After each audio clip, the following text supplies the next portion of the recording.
Muli na namang nakapuntos ang Department of Migrant Workers kontra illegal recruitment.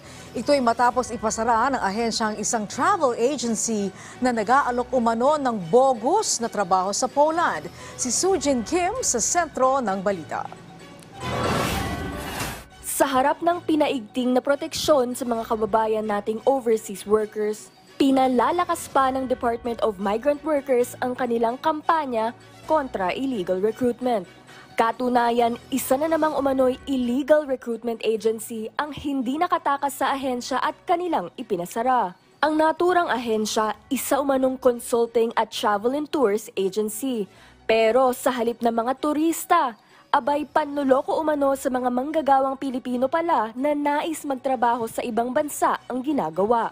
Ayon sa DMW, nakatanggap sila ng tip mula sa Migrant Workers Office sa Prague, hinggil sa modus ng naturang ahensya, na gumagamit umano ng social media platforms para makapanloko ng mga nais magtrabaho sa Poland.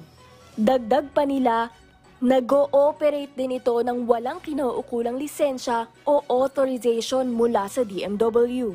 Nangako din umano ito ng mga trabaho sa Poland tulad ng warehousemen, factory workers at nurse na may buwanang sahod na 80,000 hanggang 100,000 pesos. Kumpirmado nga dun sa Filipino community at sa labor attaché natin sa Poland.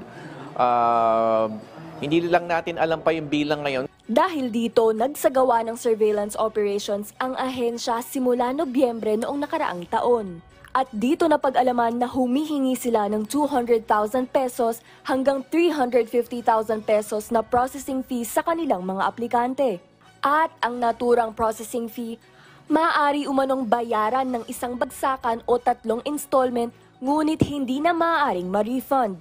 Dahil dito, ang mga opisyal at tauhan nito ay nahaharap sa mga reklamo hinggil sa illegal recruitment at blacklisted na rin sila sa pagsali sa overseas recruitment program ng gobyerno. Hindi tayo masaya dito sa ginagawa nitong travel agency na to. Kaya eto na, we have decided to swoop down. Eto na, pinasara na natin, sinara na natin. At bahala na siyang magpaliwanag doon sa piskalya. Paliwanag ng opisyal, karaniwan ang mga ganitong modus ng mga illegal recruiter na nagpapanggap na visa processing agency, job recruitment agency, travel agency o di kaya naman ay training agency. Aniya, umiiwas kasi ang mga negosyante sa mga responsibilidad na kaakibat ng pagiging isang lisensyadong recruitment agency. Kabilang na dito ang ethical standards, accreditation ng foreign principals at proper documentation.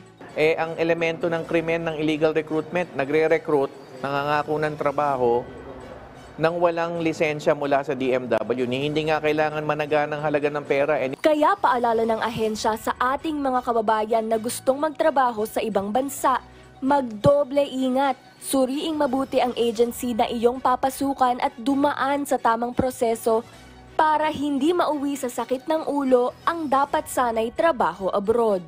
Dagdag pa ng opisyal, pinahahalagahan at sineseryoso nila ang bawat tip o lead pagdating sa mga illegal na operasyon. Tinitiyak din nilang ang pangunahing layunin nila ay ang mabigyang proteksyon ang lahat ng Filipino migrant workers. Sujin Kim para sa Pambansang TV sa Bagong Pilipinas.